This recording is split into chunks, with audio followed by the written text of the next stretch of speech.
Ito naman po mga bossing ko ang isa sa mga paborito ko na dalahin kapag umaalis ako ng bahay or kaya hindi nawawala sa aking pitaka mga bossing. Ngayon pa mga bossing, bukod sa inyo pong sipag at tiyaga na numero 1, kung napapasin ninyo na parang hindi sulit ang inyong pagiging masipag, mainam na sabayan nyo ng ganito. Ito po isa sa mga subok na napakaswerte mga bossing. Ngayon pa mga bossing, ang gagawin lamang po natin, pipili ka ng malusog, mabintog na bawang. Kailangan sariwan-sariwa po siya. Kasi once na ito pa mga bossing ko ay patuyo na, yan po mga bossing ko, imbis po na kayo po ay swertihin po dyan, marami na yan nahigop na mga negatibo. Kaya mas mainam mga bossing ko, kayo po ay maghanap na ng mga ganito na sariwang-sariwa. Ngayon pa mga bossing dyan sa rep po ninyo, hindi na kayo lalabas, sa rep nyo na lamang po kayo kukuha. Ang gagawin nyo pa mga bossing ko, dito sa isang bawang natin na maliit, ilalagay po natin to mga bossing ko sa ati pong pitaka. Magdudulot po ito ng swerte. Subukan nyo po ito at ito po mga bossing ko ay isa sa mga magugulat ka sa mga blessing na darating. Dati mga bossing, bagamat alam ko po ito, hindi ko siya ginagawa mga bossing. Parang ini-ignore ko lang, napapakinggan ko lang, hindi ko siya pinapansin.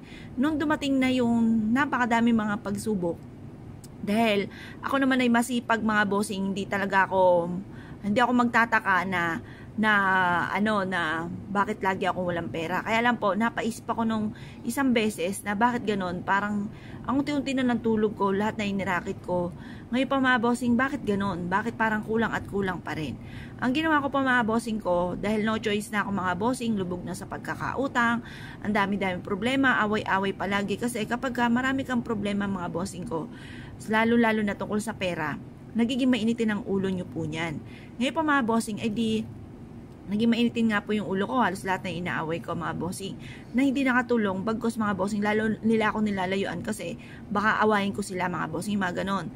Ngayon pa mga bossing na hindi talaga magandaan na itulot, na nadulot po ng pagiging mainitin ng ulo. Tapos ginawa ko po ito mga bossing kasi no choice na po ako.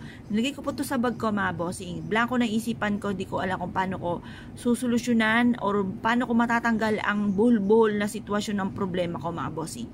Ang ginawa ko nga po, nilagay ko po ito. Pagkatapos, bigla na lang po isang umaga, nakaisip ako ng gagawin ko. Tapos, minsan nakapaniginip din ako ng numero, yun, nakakatama din po tayo dyan. Tapos, hanggang sa, yun nga po mga bossing, naisipan ko rin mag-vlog. Tapos yun, naisipan ko mag-vlog, i-share ko yung mga blessing na dumating. Tapos, di ko rin po akalain na papatok nga po tayo mga bossing. Kasi, share ko lang yung mga pinaggagawa ko po noon, kung ano yung mga ginawa ko. Tapos, ang dami po mga blessing na dumating na nagsunod-sunod na hindi ko inaasahan. Dati, wala akong mga ganito mga bossing. Ngayon po, ang dami-dami ko ng vlog mga bossing na nakalimutan ko na yung password, yung email kong ginamit. Di ko na siya ma-open mga bossing.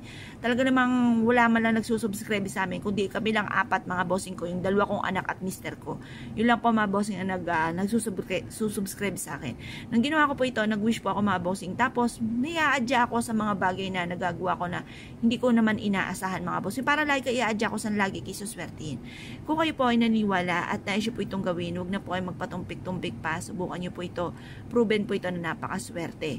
Ngayon pa mga bossing ko, ikaw ay isa sa mga naniniwala at naisip po itong gawin, ay siya, ilumarga po kayo at subukan nyo po ito mga bossing.